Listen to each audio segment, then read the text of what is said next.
ಶಿವಪ್ಪ ಅವರು ಚಾಮರಾಜನಗರದಿಂದ ಕರೆ ಮಾಡಿದ್ದಾರೆ. ನಮಸ್ತೆ ಶಿವಪ್ಪ ಅವರೇ. ನಮಸ್ತೆ ಮೇಡಮ್. ನಮಸ್ತೆ. ಯಾರ ಬಗ್ಗೆ ಕೇಳಬೇಕಾಗಿತ್ತು? ನನ್ನ ಬಗ್ಗೆನೇ ಕೇಳಬೇಕಾಗಿತ್ತು. ಹುಟ್ಟಿದ ದಿನಾಂಕ, ಸಮಯ ತಿಳಿಸಿ. ಮೇಡಮ್, ನಮ್ದು ಸುಮ್ಮನೆ ಒಂದು ಅಂದಾಜ್ಮೆಂಟ್ ಕೊಟ್ಟಿರೋದು ಸ್ಕೂಲ್ಗೆ. ಓಕೆ, ಹೇಳಿ. 1/6/1970. ಶಿವಪ್ಪ ಅವರೇ, ಇಲ್ಲಾಂದ್ರೆ 108 ಒಳಗೆ ಒಂದು ಸಂಖ್ಯೆ ಹೇಳಿ. 99 ಮೇಡಮ್. 99. ಏನ್ ಪ್ರಶ್ನೆ ಇತ್ತು? ಮನೆ ರೆಡಿ ಮಾಡಿಸ್ಬೇಕು, ಮನೆ ಹೊಸದಾಗಿ ರೆಡಿ ಮಾಡಬೇಕು. ಸರಿ, ಶಾಸ್ತ್ರಿಗಳಿದ್ದಾರೆ, ಮಾತಾಡಿ. ನಮಸ್ಕಾರ ಶಿವಪ್ಪರೇ. ನಮಸ್ಕಾರ ಗುರುಗಳೇ. ನಮಸ್ಕಾರ. ನೀವು ಮನೆ ವಿಚಾರವಾಗಿ ಕೇಳಿದ್ದೀರಾ ಅಲ್ವಾ? ಹೌದು ಹೌದು ಸ್ವಾಮಿ. ನೋಡಿ, ನಿಮಗೆ ಮನೆ ವಿಚಾರವಾಗಿ ಯಾವಾಗ ಅನುಕೂಲ ಆಗುತ್ತೆ ಅಂತಂದರೆ, ನೋಡಿ ಈಗ ಅವಕಾಶ ಇದೆ, ಪ್ರಯತ್ನ ಮಾಡಬಹುದು. ಮೇ 14 ನಂತರ ಇನ್ನೂ ಚೆನ್ನಾಗಿರ್ತದೆ. ಹೀಗಾಗಿ ಪ್ರಯತ್ನ ಮುಂದುವರಿಸಬಹುದು. ಇವರೇ ಸಣ್ಣ ಪುಟ್ಟ ತೊಡಕಿನ ಈ ನಿವಾರಣೆಗೆ ಆ ಥರದ್ದು ಲಕ್ಷಣ ಯಾಕಿದೆಯಪ್ಪ ಅಂದರೆ, ಈಗ ಸ್ವಲ್ಪ ಚತುರ್ಥಾಧಿಪತಿ ನೀವು ಹೇಳಿದಂಥ ಸಂಖ್ಯೆಗೆ ಅದು ಕುಂಭಲಗ್ನವಾಗುತ್ತೆ. ಆ ಅಧಿಪತಿಗೆ ಸ್ವಲ್ಪ ರಾಹುಯುತಿ, ಬುಧನ ನೀಚ ಸ್ಥಿತಿ, ಇದೆಲ್ಲ ಸ್ವಲ್ಪ ತೊಡಕಿದೆ, ಇಲ್ಲ ಅಂತಲ್ಲ. ಈ ಕಾರಣದಿಂದಾಗಿ ಹತ್ತಿರದಲ್ಲಿ ಯಾವುದಾದ್ರು ಮಹಾಲಕ್ಷ್ಮಿ ಸನ್ನಿಧಾನ ಇದ್ದರೆ ಅಮ್ಮನವರ ಆ ಸನ್ನಿಧಾನಕ್ಕೆ ಪ್ರತಿ ಶುಕ್ರವಾರ, ಹೀಗೆ 16 ಶುಕ್ರವಾರ ಸ್ವಲ್ಪ ತುಪ್ಪ ಸಮರ್ಪಣೆ, ಘೃತ ಸಮರ್ಪಣೆ ಅಂತಾರೆ ಅದನ್ನು, ತುಪ್ಪ ಸಮರ್ಪಣೆ ಮಾಡಿ. ತುಂಬ ಅನುಕೂಲ ಆಗುತ್ತೆ.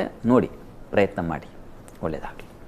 ಕರೆ ಮಾಡಿದ್ದಕ್ಕಾಗಿ ಧನ್ಯವಾದಗಳು. ಶಾಸ್ತ್ರಿಗಳೇ, ವಿದ್ಯೆಗಾಗಿರುವಂತಹ ವಿಶೇಷವಾದಂತಹ ಮಂತ್ರದ ಬಗ್ಗೆ ತಿಳಿಸ್ಕೊಡ್ತೀನಿ ಅಂತ ಹೇಳಿದ್ರಿ. ಈಗ ಎಕ್ಸಾಮ್ ನಡೀತಾ ಇದೆಯಲ್ಲ, ಹೀಗಾಗಿ ವಿದ್ಯಾರ್ಥಿಗಳಿಗೆ ಬಹಳ ಬೇಗ ಗ್ರಹಣ ಶಕ್ತಿ ಮತ್ತು ಧಾರಣ ಶಕ್ತಿ ಅಂತ ಕರೀತಾರೆ, ಅದು ಬೇಕು. ಆ ದೃಷ್ಟಿಯಿಂದ ಈ ಮಂತ್ರವನ್ನು ಗಮನಿಸಿ. ಇದನ್ನು ನೀವು ಪ್ರತಿ ದಿವಸ ಒಂದು 108 ಬಾರಿ ಹೇಳಿದ್ರೆ ತುಂಬ ಒಳ್ಳೆಯದು. ವಿದ್ಯಾರ್ಥಿಗಳು ಅದಕ್ಕಾಗಿ ಒಂದು 20 ನಿಮಿಷ ಸಮಯ ಮೀಸಲಿಟ್ಕೊಂಡ್ರೆ ತುಂಬ ಒಳ್ಳೆಯದು. ಗಮನಿಸಿ. ಮಹಾವಿದ್ಯಾ ಮಹಾವಾಣಿ ಭಾರತೀ ವಾಕ್ ಸರಸ್ವತಿ ಆರ್ಯ ಬ್ರಾಹ್ಮಿ ಕಾಮಧೇನು ವೇದಗರ್ಭ ಸುರೇಶ್ವರಿ ಅಂತ ಈ ಮಂತ್ರ ಬಹಳ ವಿಶಿಷ್ಟವಾದದ್ದು. ಈ ಮಂತ್ರವನ್ನು ಹೇಗಪ್ಪ ಹೇಳ್ಕೋಬೇಕು ಅಂದರೆ, ದೇವರ ಮನೆ ಹತ್ತಿರ ಅಥವಾ ನೀವು ಯಾವುದೇ ಎಲ್ಲಿ ಕಂಫರ್ಟ್ ಇದೆಯೋ ಆ ಜಾಗದಲ್ಲಿ ಒಂದು ಚಾಪೆ ಅಥವಾ ಮಣೆಯನ್ನು ಹಾಕ್ಕೊಂಡು ಅದರ ಮೇಲೆ ಕುತ್ಕೊಂಡು ವಿದ್ಯಾರ್ಥಿಗಳು ಈ ಮಂತ್ರವನ್ನು ನೀವೊಂದು ಚೀಟಿಯಲ್ಲಿ ಬರೆದಿಟ್ಕೊಂಡು, ಯಾಕೆಂದರೆ ಸ್ಪಷ್ಟವಾಗಿ ಹೇಳಬೇಕು, ಅದನ್ನು ಬರೆದಿಟ್ಟುಕೊಂಡು ಈ ಮಂತ್ರವನ್ನು ನೀವು ಹೇಳಿ ಶ್ರದ್ಧೆಯಿಂದ ಆ ಸರಸ್ವತಿ ತಾಯಿಯನ್ನು ಮನಸ್ಸಿನಲ್ಲಿ ತಂದುಕೊಂಡು ನಾವು ಹೀಗೆ ಉಪಾಸನೆ ಮಾಡಬೇಕು.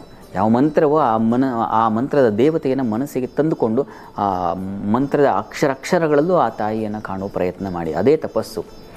ಅದನ್ನು ಮಾಡುವುದರಿಂದ ನಿಮಗೆ ನೋಡಿ ಇದರ ಫಲ ಹೇಗಿರುತ್ತದೆ. ನಿಮ್ಮ ಶ್ರದ್ಧೆಗೆ ತಕ್ಕ ಫಲ ಖಂಡಿತ ಸಿಗುತ್ತೆ.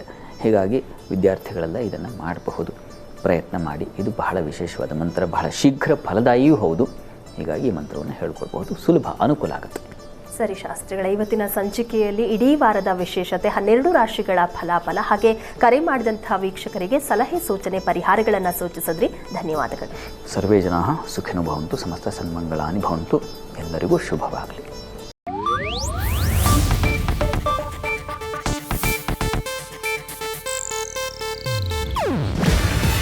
ಇದು ಏಷ್ಯಾನೆಟ್ ನ್ಯೂಸ್ ನೆಟ್ವರ್ಕ್ ಪ್ರಸ್ತುತಿ. ನೀವು ನೋಡ್ತಿದ್ದೀರಾ ಏಷ್ಯಾನೆಟ್ ಸುವರ್ಣ ನ್ಯೂಸ್.